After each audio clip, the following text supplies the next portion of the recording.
Hello, I'm Chris Sarley, investment research analyst at Fund Caliber, and today I'm delighted to be joined by Thomas Patchett, investment specialist for Japanese equities and product specialist on the elite-rated Baillie Gifford Japan Trust. Thank you for joining us today. Thank you very much. Let's start with what's been going on in terms of the turnaround in Japan. A lot has been made of the improving corporate governance being a major factor behind its sort of change in fortune in recent times. Could you maybe tell us what has changed and how this affects both companies and investors going forwards? Yeah, sure. No, it's a good question. It's one that we've been asked quite a lot of recently. The corporate governance reform is a narrative, an ongoing narrative that has been associated with Japan for decades now.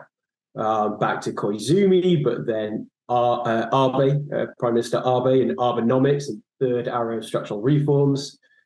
There was the stewardship code, the corporate governance code, and their triennial revisions, and more recently, the TSE initiatives. And this is whereby the Tokyo Stock Exchange has requested that companies that trade below book value, and that's almost half of the market, half of the topics that trade below book value, they have been asked to come up with measures to lift their corporate value. And there's a lot of low-hanging fruit here within Japan. For improvements, because many companies have excess cash holdings, inefficient capital allocations, and cross-shareholdings that collectively dilute their returns and result in this low multiple. Now, the market has viewed this quite favorably because they see this action or initiative as a catalyst that will help address the issues that have suppressed valuations of Japanese companies for so long. They are viewed as providing a catalyst to a re-rating, or will cause a re-rating of Japanese equities. I mean, obviously, Japan for 3 odd decades has had concerns over the economy, Japanification, amongst many other things. I mean, what has happened more recently is Japan has sort of finally moved from a deflation environment to one of mild inflation. Is this likely to be sustained, and essentially what are the benefits to the economy? I mean, inflation over here is not, obviously the levels we have are not that welcome. Maybe just give us an insight into what it is in Japan and perhaps why it's more welcome and more sustainable there. Yeah, sure. I mean, it's hard to tell just how sustainable it will be. It's looking like it has become a little bit more ingrained within society. The headline inflation number, to put it in context, is about 3% versus, I think, 6.7% here. So it's still low relative to other developed countries, but very, very high relative to their history. It would probably be a little bit high if it weren't for government subsidies and a few other factors. But we're still seeing wage inflation, a lot of regulatory bodies pushing through, requesting higher prices, higher wages for their members. I think if Japan as a country were to exit deflation, that could provide a huge boon to the economy, creating that kind of virtuous circle. Higher wages should result in higher consumption. That would allow for higher price rises and greater corporate profitability, which could drive further higher raises in wages and the likes. And so you do have this kind of virtual circle. So looking for kind of a balance of trying to find sort of mild inflation to the point where the consumer is still engaged and doing well, accepts price rises, etc., but is sort of in a position that's strong enough to still take those on board in terms of boosting the economy. And it's an interesting point because there's a book called The Price of Time by Edward Chancellor, and he argues that it's not higher rates that should cause concern or be an issue to worry about. It's actually free or over easy money for too long, which is of course what Japan has had for a lot longer than many other countries. And so shifting from that environment where the cost of cash is free to a much tighter environment could also cause some friction. And if you take mortgage rates, we've all experienced that here, where we've seen a huge bump in our mortgage rates from one month to the next with the same house. In Japan, you can still take out a mortgage for 20 basis points. So, deeply kind of negative real rates there. And so if things were to shift, purses could come under a lot of pressure. Okay, I'm So going to they turn are. to. Sorry. I wanted to turn to a specific couple segments of the market, which was the more smaller mid-cap sector, which is an area you guys sort of delve into to a strong degree. That hasn't had the tailwinds that perhaps some of the larger companies have had. Maybe just talk me through the segment in terms of, how cheap are they now? Are there any specific catalysts you'd look for areas to start performing? And, are there a couple of companies that perhaps are outliers? Just give us a bit of a view on where you see those particular segments. No, I think it's a good point. I think we have seen a lot of funds flow into Japanese equities from international investors, and the majority of those funds have gone into larger, more liquid names. Companies assumed to be a better, purer play on Japan Inc. and some of the broader macro narratives that are supporting the asset class at the moment, which is leaving whole parts of the rest of the market uncovered, unloved, underappreciated. So we're finding a lot of opportunities in a range of different industries of businesses that continue to deliver strong growth, yet are trading at multiples less than the market. So just to give you a few examples, there's a company called GMO Internet, a $1.5 billion company that provides internet infrastructure tools, so hosting, security, finance, the bricks and mortar, picks and shovels, if you like, for the internet within Japan, and it is a leader. It is dominant within that industry. Mm-hmm. Yet it trades at 1 times price to sales, which is less than that of the market, despite the fact that it's been growing at double-digit rates on a compounding basis for the past 5 years. There's another example as well, which I think is particularly relevant given what we're seeing in AI, a company called CyberAgent. This is a slightly bigger $2.5 billion company. CyberAgent is probably one of the companies that is embracing artificial intelligence more than most within Japan. And they are doing so within online advertising, digital advertising, creating AI generative banner ads, which are tailored to the individual user viewing that particular website at any point in time. That technology could allow them to change the economics of advertising in an industry which is still predominantly offline. This company has been growing at even at an even faster rate than GMO Internet. It's been growing at 15% compounded for the past 3 years, yet trades on a multiple that is half that of the market. And then the list goes on. I could bore you for the rest of the day with other examples of Japanese companies that are doing pretty phenomenal things, yet are underappreciated by the rest of the market. And given the growth rates that a lot of these companies are delivering, you don't necessarily need the market to re-rate these stocks in order to make a significant return.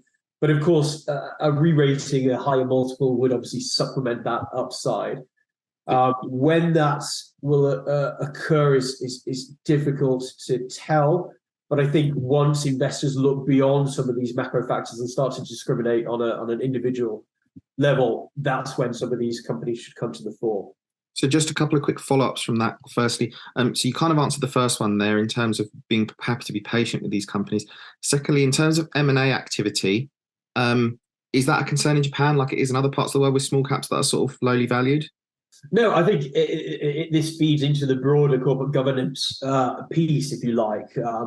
Japanese companies are becoming more proactive, more willing to engage, and we're starting to see a lot more activity in terms of M&A. So that could bring the opportunity to life a lot more so. And the government are far more open to this as well. So it's becoming a very interesting market for activism. And given the anomalous pricing that we're seeing in terms of high growth rates from companies trading at very, very low multiples, Japan is now the second largest market for activism after the US. So it is within the target size of a number of investors because of those really attractive characteristics.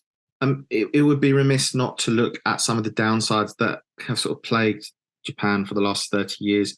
Obviously, there are a few. Let's talk about the most obvious one, which is demographics. They have hit long-term growth or have been a headwind for long-term growth in Japan in the past.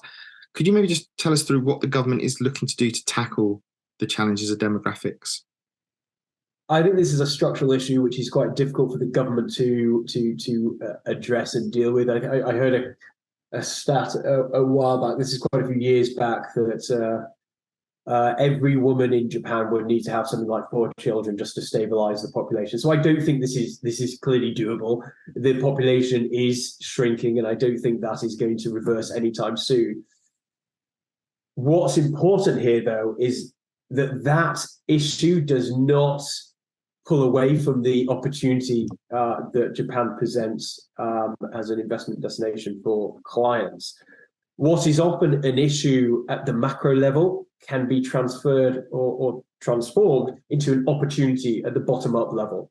Mm-hmm. So there are a lot of companies which we as bottom-up investors find that are turning these economic headwinds into industry tailwinds. They're turning threats into opportunities.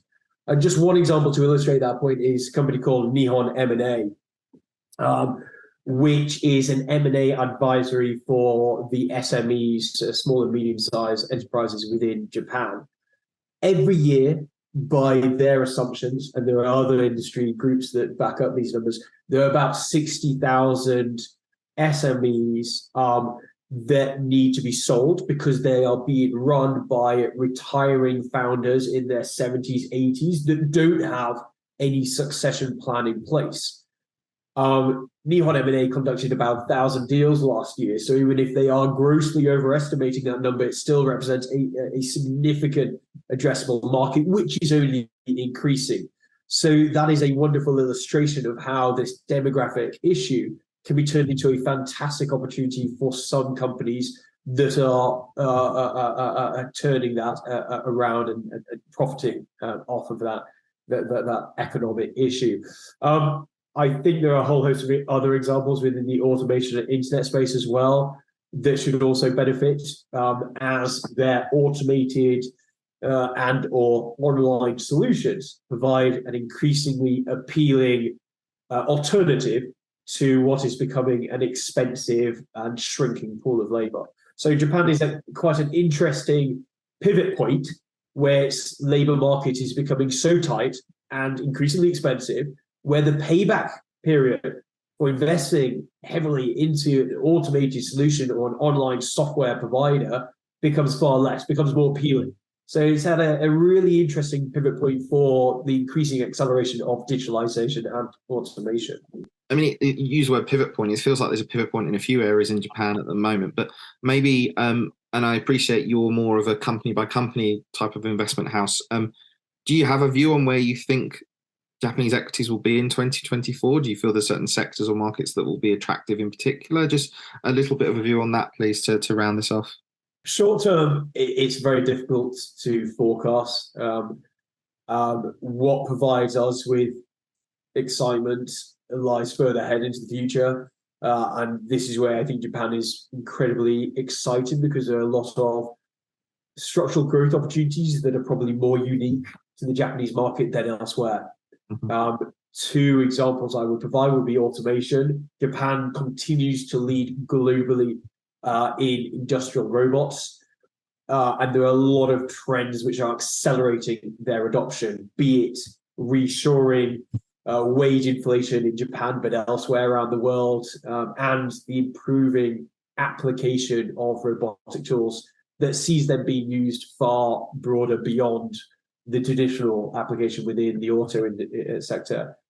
And then the other I would give would be digitalization within e-commerce, software as a service, cashless payments, and a whole host of other areas, which remain in their infancy in Japan versus elsewhere in the world. And one example, just to illustrate that, would be cashless payments. So in Japan, cash is still king. It still accounts for about 70% of transactions thereabouts, which is the polar opposite of the UK and most other developed markets. And there are a lot of companies at the forefront that are capitalizing on that. One being LY Corp, which is behind PayPay, Japan's fastest growing QR payment provider. This app was designed, created 4 or 5 years ago, and it already has 60 million users. Almost 1 in 2 people within Japan use them. within 5 years or within the time they've been operating, they've already topped 10 trillion in terms of GMV, gross merchandise value. And I think that speaks to the opportunity here. They are still scratching the surface. They have 1% of the entire market, and they are taking share from both cash and credit card, which is the main way people pay, if not with cash. So there are so many companies there that are benefiting from that nascency, from those low penetration rates, which means there's a lot longer, a far longer run rate of growth opportunity available to some of these companies than there would be to some of their Western peers. That's what makes us incredibly excited for what the growth holds. In addition to all of those structural growth opportunities, as discussed in a previous question, a lot of these companies are now trading at little to no premium to the market, which makes the upside case even more attractive. On that note, I want to thank you very much for your time today. Thank you very much. And if you'd like to learn more about the Baillie Gifford Japan Trust, please visit fundcalibre.com.